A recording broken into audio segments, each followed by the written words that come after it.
दूसरी मंजिल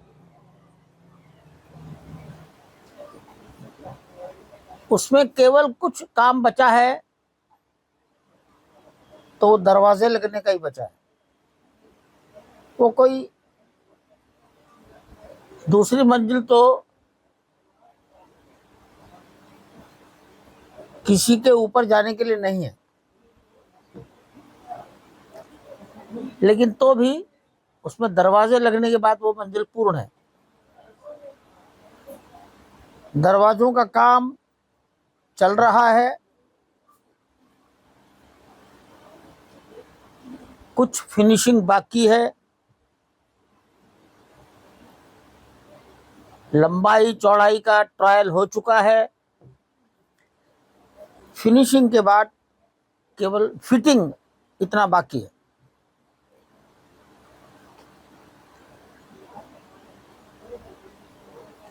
जो गणित लगाया जा रहा है,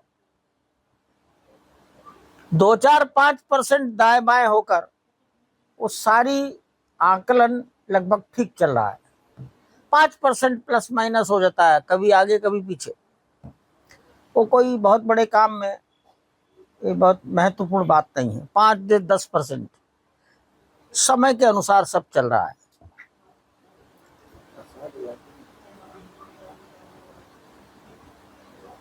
कल संग्रहालय म्यूजियम की चर्चा कल होगी।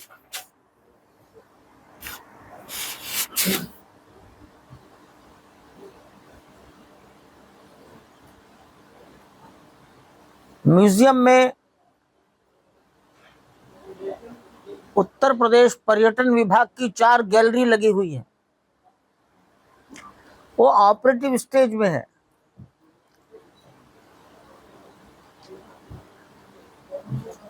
IIT मद्रास उसमें एक अत्याधुनिक गैलरी विकसित करेगा। IIT मद्रास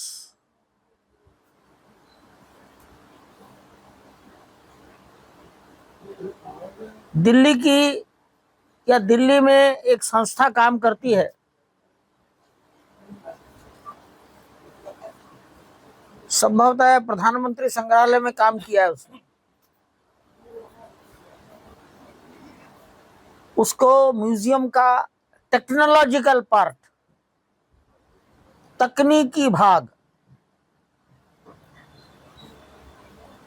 विकसित करने का काम दिया गया है।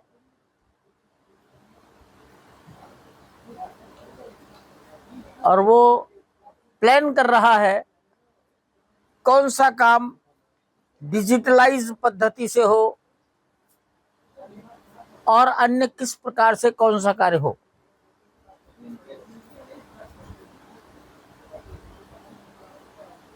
कल इन विषयों की भी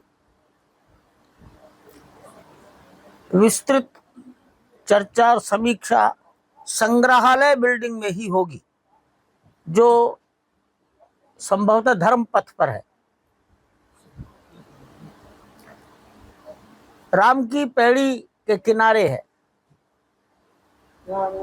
अंतरराष्ट्रीय राम कथा संग्रहालय भवन।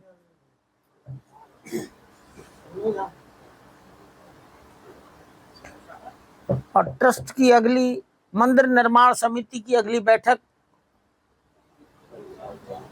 सितंबर में 7, 8 और 9 सितंबर को संभावित है। 9 सितंबर को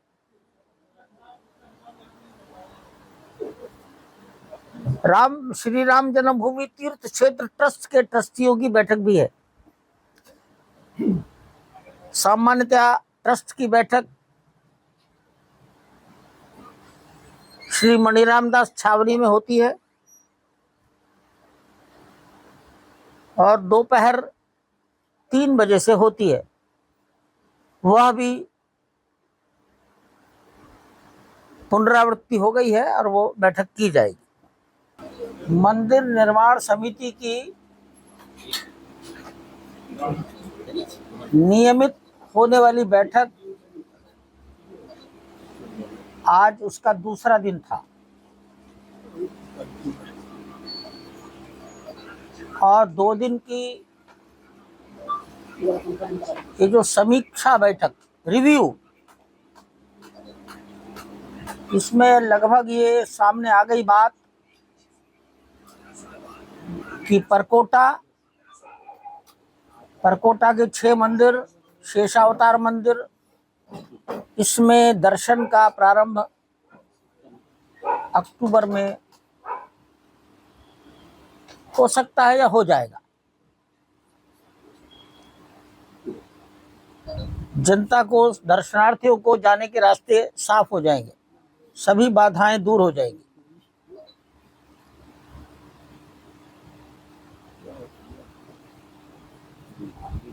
वृद्ध लोगों के लिए लिफ्ट, वो भी संभवतः सितंबर के अंत में लग जाएगी, तो उसको ऑपरेशन होने में 8-10 दिन, वो भी अक्टूबर 15 तक लिफ्ट लग जाएगी।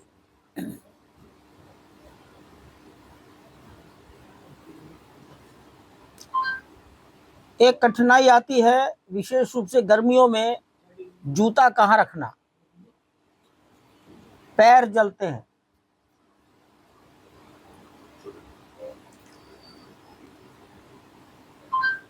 तो परकोटा के बाहर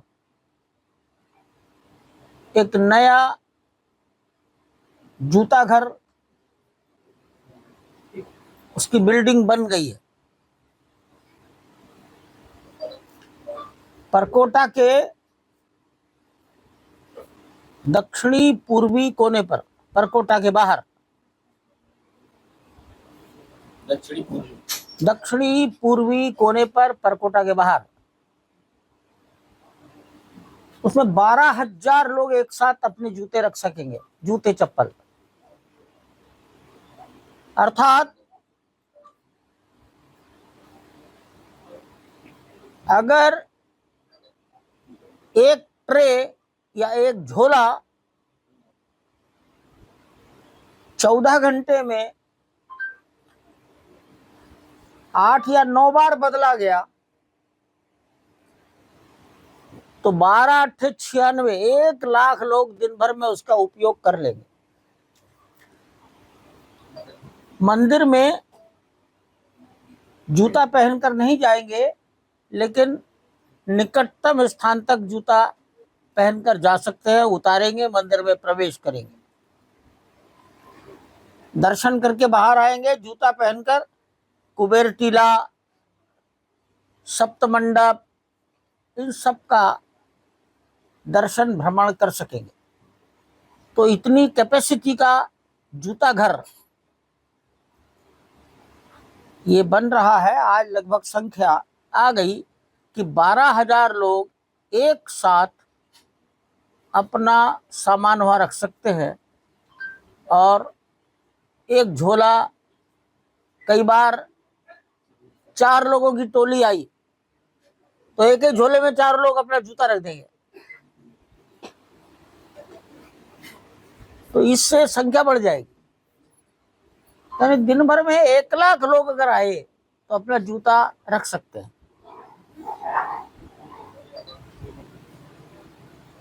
लिफ्ट ये मैंने बता दिया।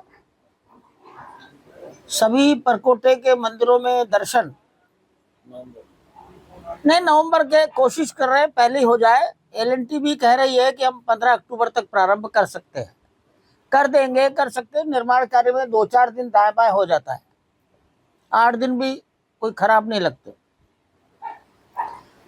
3 लिफ्ट लगेंगी।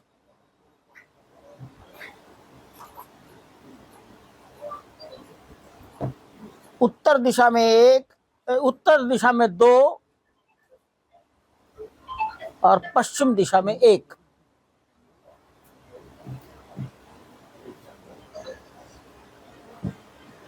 और ये सभी लिफ्ट अक्टूबर में ऑपरेट हो जाएगी। बहुत छोटे छोटे काम हैं, उनकी समीक्षा होती है, और जब पूर्णता की ओर होंगे तो आपको सब बताया जाएगा। जो ध्वज लगना है राम मंदिर में, उस ध्वज का के लिए क्या तैयारियां चल रही है? सोचा है, घोषणा नहीं की है। क्या डेट सोची है? अभी सोचा है, घोषणा करेंगे तो बताएंगे, लेकिन हम उसकी तैयारी कर रहे हैं। तैयारी का अर्थ होता है किन लोगों को बुलाया जाएगा, उनकी सूची तैयार करना। एक बात लगभग सबने अपनी सहमति दी है कि ये कार्यक्रम 22 जनवरी 2024 की पुनरावृत्ति नहीं होगा,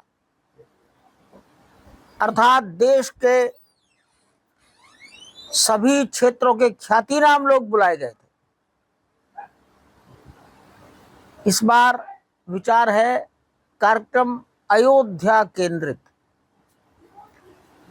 अयोध्या जनपद केंद्रित, अयोध्या के चारों ओर के 20-25 जिलों के ऊपर केंद्रित।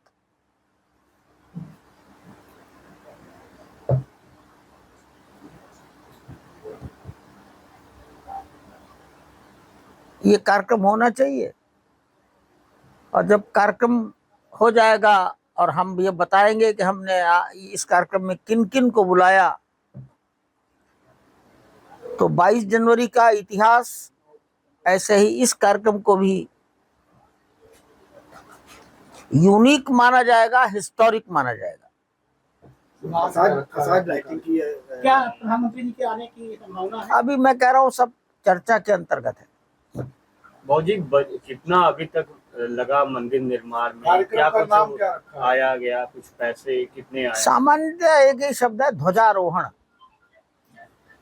ध्वज चढ़ाया जाएगा तो फ्लैग होस्टिंग अंग्रेजी में कहते हैं, ध्वजारोहण।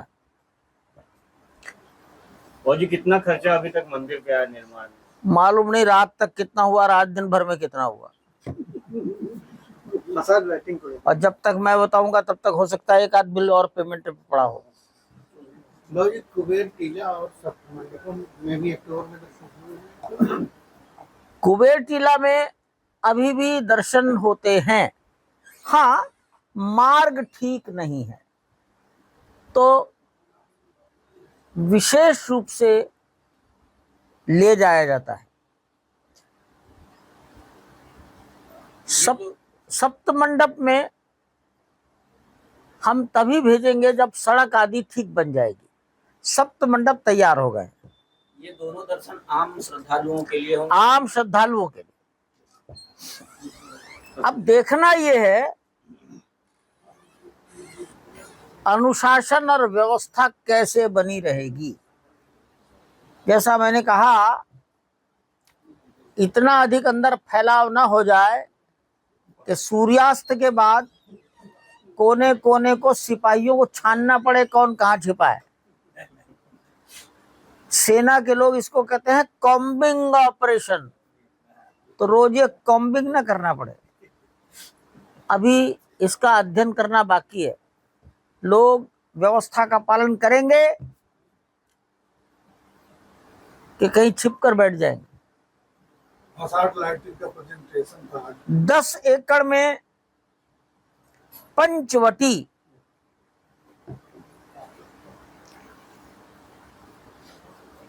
इसमें पक्षियों का और बंदरों का पर्याप्त विशाल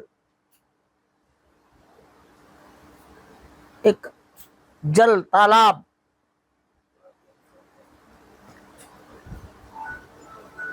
70 एकड़ जमीन में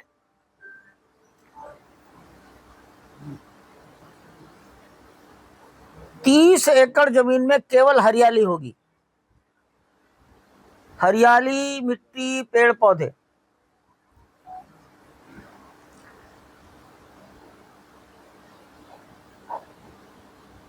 20 या 15 एकड़ जमीन ऐसी हो सकती है जिसमें सड़कें बन जाएं, लेकिन ओपन टू स्काई होगा, कोई बिल्डिंग नहीं होगी वहां।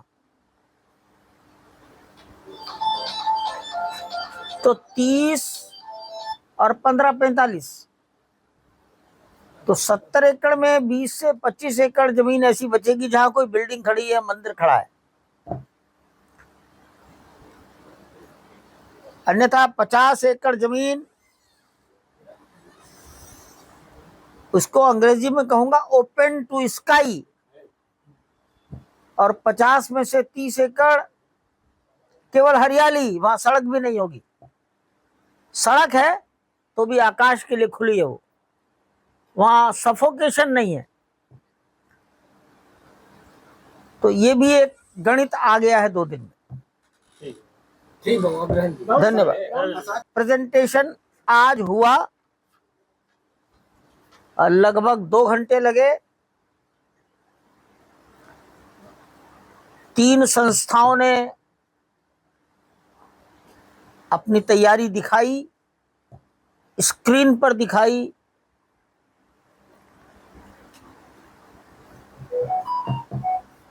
जो भी फसाड लाइटिंग बनाएंगे उन्हीं को उसका आगामी जो शर्त तय हो जाएगी 5 वर्ष अथवा 10 वर्ष ऑपरेशन और मेंटेनेंस, उसी को करना पड़ेगा।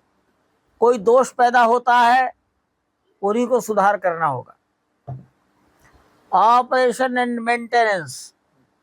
लेकिन अब 3 का अध्ययन करेंगे लोग, मैं तो उसका अध्ययन नहीं कर सकता, मैं तकनीकी आदमी नहीं हूं।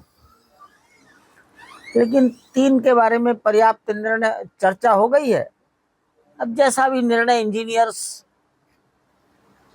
करेंगे वैसा होगा। अभी चयन नहीं हुआ किसी से। एकदम कैसे होगा? आज तो सबने अपना दिखाया है। प्रेजेंटेशन किसका सबसे अच्छा है? देखो, ये आप रंग का प्रेजेंटेशन देखा जा सकता है, तकनीकी नहीं देखा जा सकता। यहाँ एक बड़ी भारी समस्या है, कोई भी फसाड लाइटिंग होगी उसमें तार जाए, और तार है तो बंदर है, तो बंदरों से तार की रक्षा कैसे करोगे? बनेगी, इसमें भी आम श्रद्धालुओं को जाने की व्यवस्था होगी। कहाँ?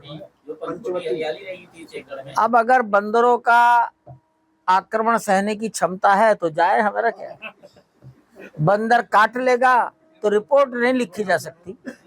और जी कामेश्वर चौपाल जी के न रहने पे क्या कोई और नए ट्रस्टी बनाए जाएंगे? 10 सितंबर को बताएंगे। तो जी अभी जो आपने बोलिए ट्रस्ट की बैठक, अगली बैठक फिर से बोलिए, अगली बैठक कहाँ होगी, क्या तारीख को होगी? मैंने अभी बताया, मणिराम छावनी, हर साल होती है, हर महीने होती है।